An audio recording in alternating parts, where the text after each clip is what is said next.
What Gworr Sau really is you trying to find a way to apply techniques from forms and take them into your sparring. So in other words, you can fight using Wing Chun.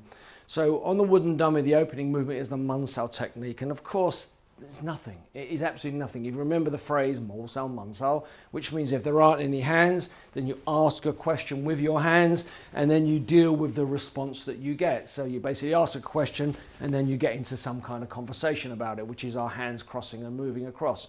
So Mun Sau is just literally that, no big deal. So the opening move on the wooden dummy is also the Mun Sau. So it's just explaining once again that when you face onto the dummy, and I'm hoping you can see it may be a little bit distant from there, but we're not going through the form as such, and then it goes through and it gets the back of the neck. Well, how do you apply that movement? Because obviously there's got to be a way of doing it. So from this position here, if we make contact, what people would generally do is they reach across, grab hold of their head and hit like so.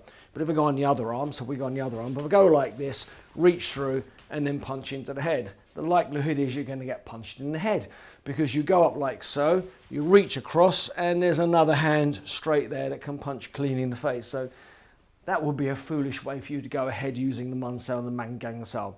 So essentially what you want to look at, if he's punching forward, you want to be able to look at any kind of block, and then as he comes in, any kind of block, and then you've got your Mun Sau, your Man Gang Sau. So basically, if you look at any kind of block outside, it doesn't matter what it is at all, essentially, because you know you've got the ideas that you use the Park Sau and you block like so, but truthfully, any cover will give you your established contact where you want and allow you to work out whether you're inside or outside gate, and that will allow you to know, therefore, which way you've got to move your body. So as you punch this forward from here, I now know I've got to move in this direction from here. Now, because I've opened him up a little bit, to get hold of the Mun Sau is easy. So from here, I can go off, and then once again, I mean, if it's a bit of annoying because obviously we've got two cameras and only the two of us today, but from this position, I have a left leg forward, and I will pivot my right hand, and that will allow me to get a lovely punch across the body into the temporal area, which is much more likely to get a knockout than a punch on the nose. So from this position, as he comes in, move off, pivot across, and hit.